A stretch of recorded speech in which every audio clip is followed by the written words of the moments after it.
बिस्मिल्लाहिर्रहमानिर्रहीम। अल्लाहुम्मा सल्ली अला मुहम्मदिन नबील उम्मी व अला आलिहि वसल्लम तस्लीमा। अस्सलाम वालेकुम। आज हम स्टडी करेंगे यूनिट नंबर 3 डायनामिक्स का। पहला टॉपिक है फोर्स। फोर्स क्या होती है? तो फोर्स जो है वो कुव्वत है। अब कुव्वत से आप क्या करते हैं?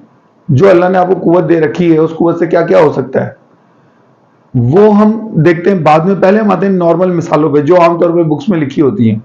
वो मिसालें क्या हैं? कोई गाड़ी है जो रेस्ट में है, उसको चलाना है, मूव करना है, तो क्या चाहिए उसके लिए? फोर्स चाहिए। फोर्स लगाएंगे, आप इंजन स्टार्ट करेंगे, आपको एनर्जी मिलेगी। जो आपका डीजल है, आपका फ्यूल है, वो कन्वर्ट होगा, इंजन को एनर्जी देगा, इंजन चलना शुरू करेगा। इंजन चलेगा तो फिर टायर्स चलेंगे, टायर्स चलेंगे तो गाड़ी मूव कर जाएगी। इसी तरह अगर किसी गाड़ी को रोकना है आपने, चलती हुई गाड़ी को, चाहे वो बाइक हो, रिक्शा हो, मोटरसाइकिल हो, ट्रक हो, वॉट ट्रेन हो, उसको रोकने के लिए आपको क्या चाहिए? उसके लिए आप ब्रेक अप्लाई करेंगे, मतलब फिर अगेन आपको फोर्स चाहिए। तो इसी तरह किसी चीज की शक्ल आपने तब्दील करनी है, उसको आपको क्या करना पड़ेगा? फोर्स लगानी पड़ेगी। मिसाल के तौर पर मेरे हाथ पे ये कैन हो, इसको कैन समझ लें, खाली कैन है, टिन है, उसको मैं इस तरह प्रेस करूं तो वो बीच में से डिस्टॉर्ट हो जाएगा, उसकी शक्ल तब्दील हो जाएगी। तो ये जो हमारे पास कुव्वत है, इस कुव्वत से हम क्या करते हैं आमतौर पे? अब ये अगर ये मार्कर यहां रखा हुआ है, ये रेस्ट में है, इसको मैंने कुव्वत लगाई, फोर्स लगाई और इसको मैंने मूव कर दिया। इसी तरह अगर ये हाथ चलता हुआ, ये मार्कर चलता हुआ है, इसको दूसरे हाथ से मैंने कुव्वत लगाई और रोक दिया। तो ये जो फोर्स है ये क्या है? Force is an agent which change or tends to change the state of a body. Force एक ऐसा एजेंट है जो किसी भी चीज की स्टेट को, स्टेट का मतलब आप पहले पढ़ चुके हैं, आपको याद रहना चाहिए, हालत। There are two states, either an object is at rest और मूविंग विथ यूनिफॉर्म वेलोसिटी और विद एनी वेलोसिटी। तो या तो कोई भी चीज रेस्ट में होगी या मोशन में होगी, ये उसकी स्टेट है। तो फोर्स क्या कर रही है? फोर्स उस स्टेट को या तो चेंज कर रही है, चेंज करने की कोशिश कर रही है। मिसाल के तौर पे एक बाइक वाला मेरी तरफ पूरी रफ्तार से आ रहा है और मुझे हो कि ये मेरे से टकरा जाएगा, मेरे तो एक्सीडेंट हो जाएगा। अब मैं उसे रोकने की कोशिश करूंगा ना, कोशिश कर सकता हूं कुव्वत लगा के, उसे रोक नहीं सकता। तो ये क्या है? Tends to change the state of the bike. और इसके अगेंस्ट में अगर मेरी तरफ कोई क्रिकेट बॉल आ रही है तो मैं उसको ऐसे करके कैच कर लूंगा आराम से। तो मैंने उसकी स्टेट को चेंज कर दिया, यानी बॉल आई, बॉल मोशन में थी, मैंने उसे कैच कर लिया, वो रेस्ट में आ गई। इसका मतलब क्या हुआ? Force is the agent which change or tends to change the state of an object. किसी भी चीज के जो स्टेट है उसको चेंज करने की कोशिश करती है या उसे चेंज कर देती है। इसका मतलब है कि फोर्स अमल किसके अंदर करती है? Force acts in the form of push और पुल।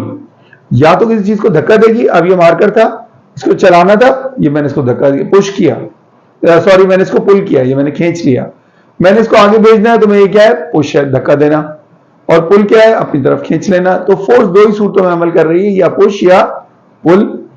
अब आगे अगर हम चलें इस बात को लेके, तो फोर्स जो है वो है वेक्टर क्वांटिटी।